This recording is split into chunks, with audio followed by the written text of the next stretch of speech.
All right, so this is a suggestion via Discord. The name of the video is Why Prices Might Never Go Down. But all right, let's check it out. Let's get it. I think Americans are a little perplexed when they see news reports of inflation coming down, and yet they don't notice Nothing's happening. Prices coming down. Right. 65% of U.S. adults surveyed by CNBC said inflation is the main driver of their financial stress. Nearly half feel like they're in a worse financial situation than 5 years ago. It's still shocking to go to the store and have your bill be a lot higher than it used to be. While inflation is slowing down, prices are still elevated. This includes many goods and services such as food, gas, repair of household items, and car insurance. Economists suggest that the prices are not going to go back down. But if inflation keeps going the way it's going, at some point you're going to hit that rubber meets the road point and people aren't going to be able to spend anymore. And only then is a point where you might start to actually see prices come down, and then maybe deflation outright after that. Guys, keep in mind, like Jerome Powell has been talking about the interest rate and inflation for a while now. He is absolutely refusing to come down on the interest rates. He has no interest in it, it seems at least, right? But here's the thing. The only way to force Jerome Powell into basically doing his job and being, great for the people of the United States of America is if we stop spending money, right? That's the only way to do it. But I get it. How can you say that to someone, right?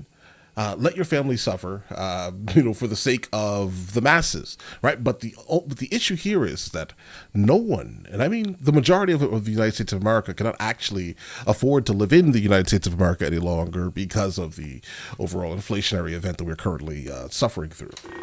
Here's why prices probably won't come back down, and what consumers can do about it. Stop spending.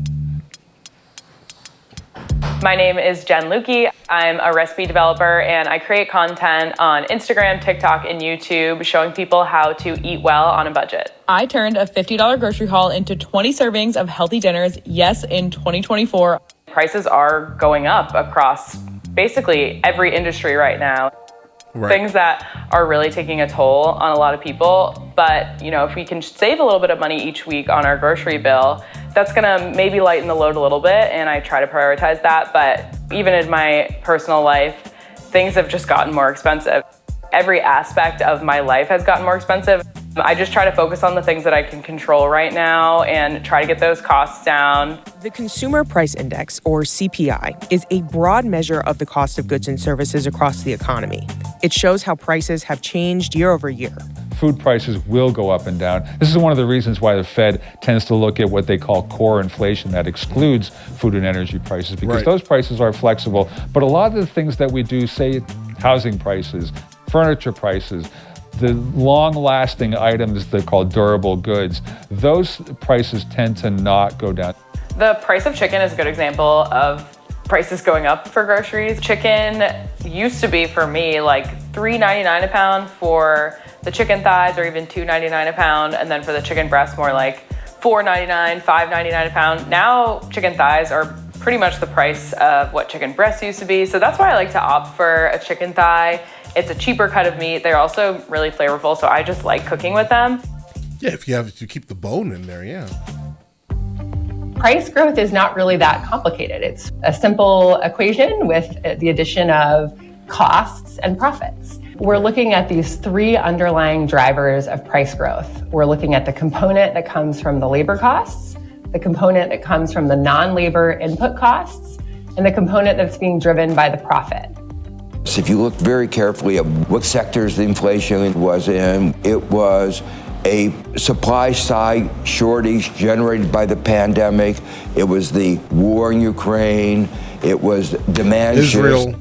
All that was the underlying source of the inflation. And therefore... Yeah, well, what he's kind of leaving out here, he's trying to be nice here, but let's just be honest here. Because of what's going on in the Ukraine, and because of what's going on in Israel, that means that the United States of America basically has to fund these nations. And by doing that, what has happened? We have printed trillions of dollars. And then obviously with all this new money that's on the market now, what happens to your dollar? It's worth less money now.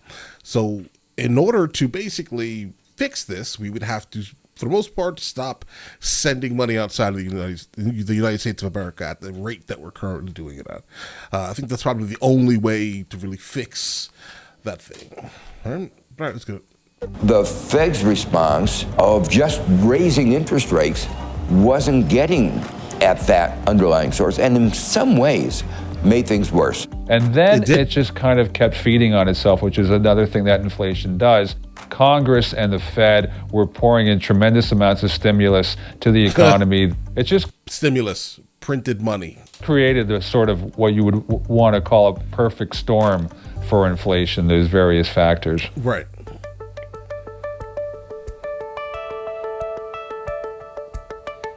.74% of Americans polled in swing states feel that inflation is moving in the wrong direction, even though prices have been rising at a slower rate since a peak in June 2022.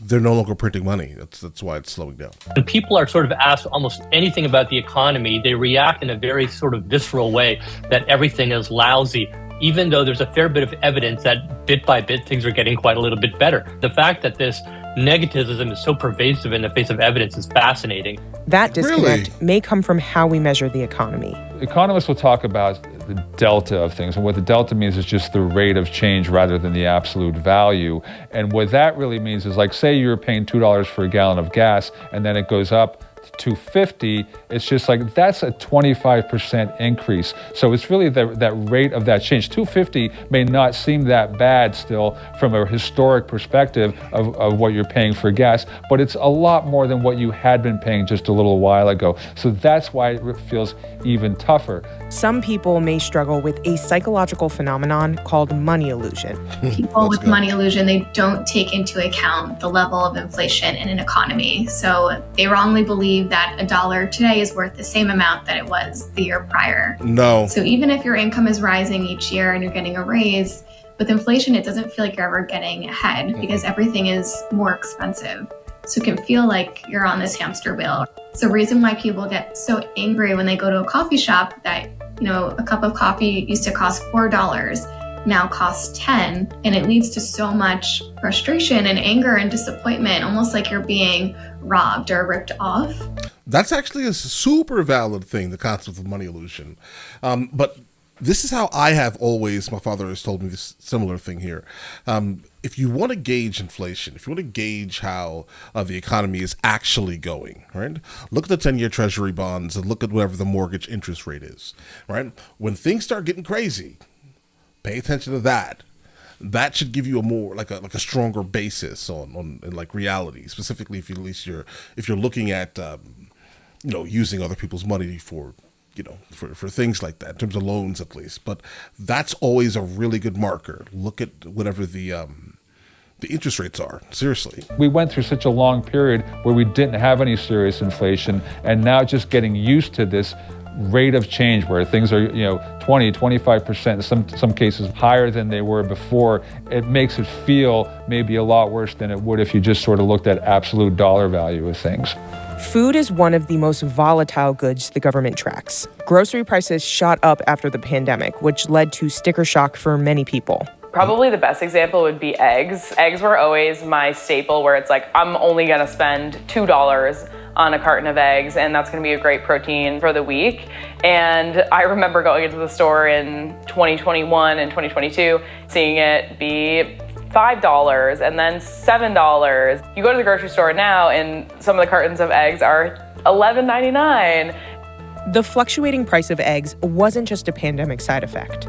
The increase in price at the end of 2022 and into 2023 was largely due to an outbreak of a highly contagious bird virus, which contributed to an egg shortage. The price began to drop in February 2023, only to rise again when the avian flu resurfaced at the end of that year, just in time for increased holiday demand for eggs. People are every day experiencing these price increases and seeing them across all aspects of their life, and people are struggling because of it. Meanwhile, some companies are keeping their sales prices high as the cost of production falls.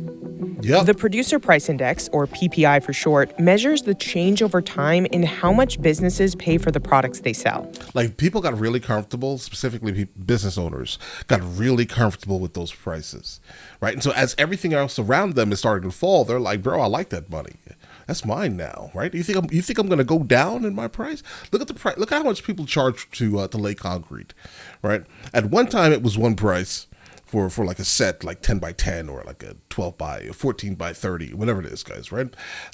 Slab. And look at what they're charging now.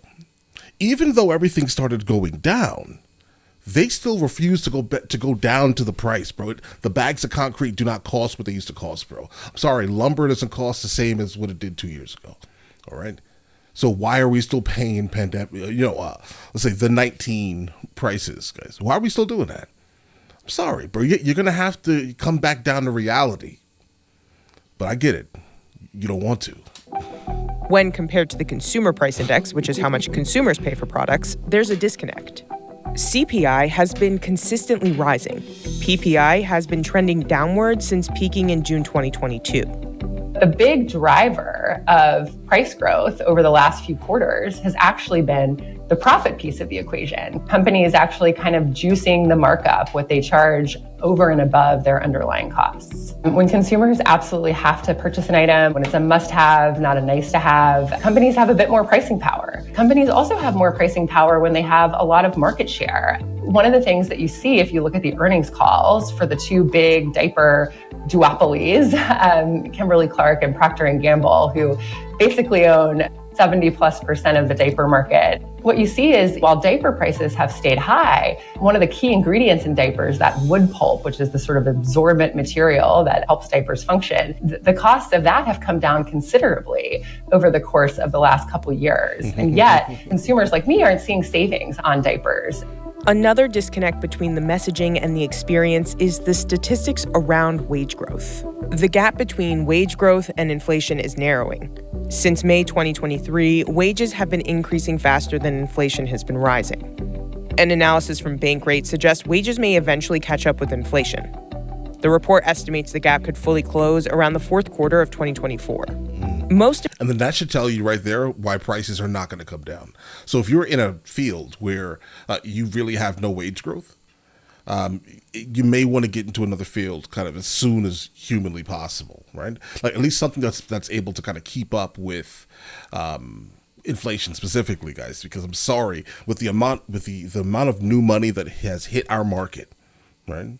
With the amount of it, there is no way we will ever go back to normal.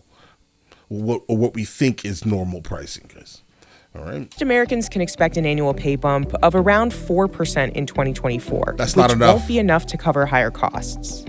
I think, for many Americans, wage growth is very overdue. They've gone years, if not decades in some cases, with stagnant wages or small raises. There are indications that there's more room for wages to increase and more room for wage growth. The corporate share of national income, is rising, and the labor share is not rising as quickly. Right.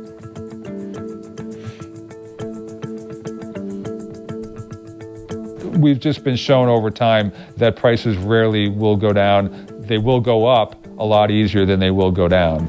There's a key difference between inflation increasing more slowly, which economists call disinflation, right, and inflation reversing itself, which could lead to prices coming down, a phenomenon called deflation. Disinflation is good because disinflation means that the economy is still growing, but the rate of price increases is coming down, and hopefully you're finding some sort of stasis in the economy. Deflation is just generally associated with not just recessions, but deep recessions in the economy, historically speaking. Deflation means that prices are actually coming down, and the reason why prices are coming down is because people aren't spending money. Americans are still... Pay attention to that, bro. You have to stop spending. Like, the only way Jerome Powell is going to lower these interest rates, and then people are going to start coming in and buying the 10-year Treasury bonds. As soon as this happens, right, you'll start to and you stop spending. How about this? Let me rephrase this here. The only way this is going to happen is if you stop spending, and then he'll do all of these absolutely amazing things, right? everyone will have to go down in their price if they realize no one is purchasing.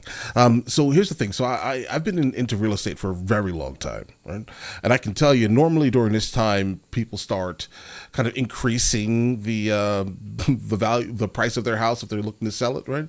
I don't really see that as much here. They're actually going down on their house prices, and I'm confused by that. It's absolutely befuddling. You know, happy if you're looking to buy something right now, but you know, it's absolutely interesting how when someone stops buying, or when the masses stop buying, everything starts to drop, bro. All right, so stop hiring these crazy these contractors and concrete layers, guys. And the reason why prices are coming down is because people aren't spending money. Americans are still spending money. Retail sales were up 2.1% year over year in the first quarter of 2024, and consumer spending jumped in February and March.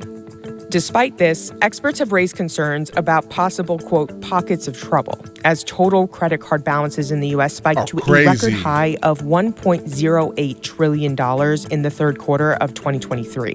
Nearly half of Americans with credit cards say they are carrying a balance from month to month, according to a November 2023 survey by Bankrate.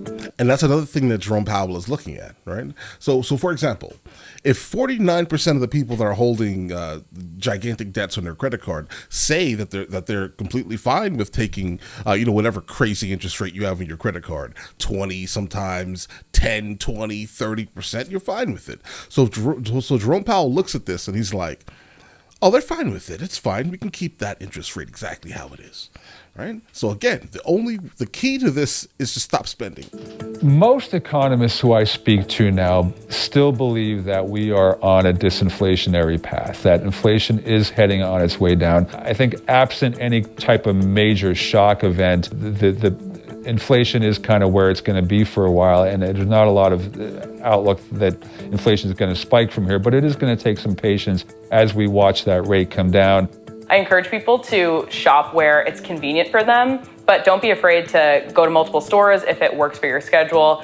Seek out a more budget-friendly store. My number one tip for saving money on your groceries is have a plan. I think the worst thing that you can do when you're trying to save money on your grocery bill is to show up at the grocery store and have no idea what you're going to be buying and what you're going to be eating that week. One of the great adages about inflation is the best cure for high prices is high prices. The meaning of that is that at some point there will be an equilibrium. Prices will reach what economists call the point of diminishing returns, when they will no longer be able to have that pricing power and they'll have to pull it back.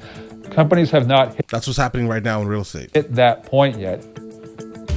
In some cities, let's go ahead and point that out. Some cities are definitely experiencing disinflationary events occurring, bro. Not all cities. Right, but there's some that at least are. I'm definitely in a camp of saying right now, based off of the amount of credit card usage that's happening, I'm not sure it'll ever be fixed, because people are still not realizing, bro, you have to stop spending. Make whatever you have last just a little longer, right? To basically put pressure on a lot of these people, bro, these companies, to stop this nonsense. That's the reality. I mean, crazy enough, I think that's exactly what's happening in real estate right now, right? But all right, listen, you guys all have an absolutely amazing day. Enjoy your day thoroughly. Guys, before we go, are you guys subscribed to the other channels? Logical Movie Reviews with Mr. L. Boyd, along with Mr. L. Boyd Music. Both are found in the description. Check it out.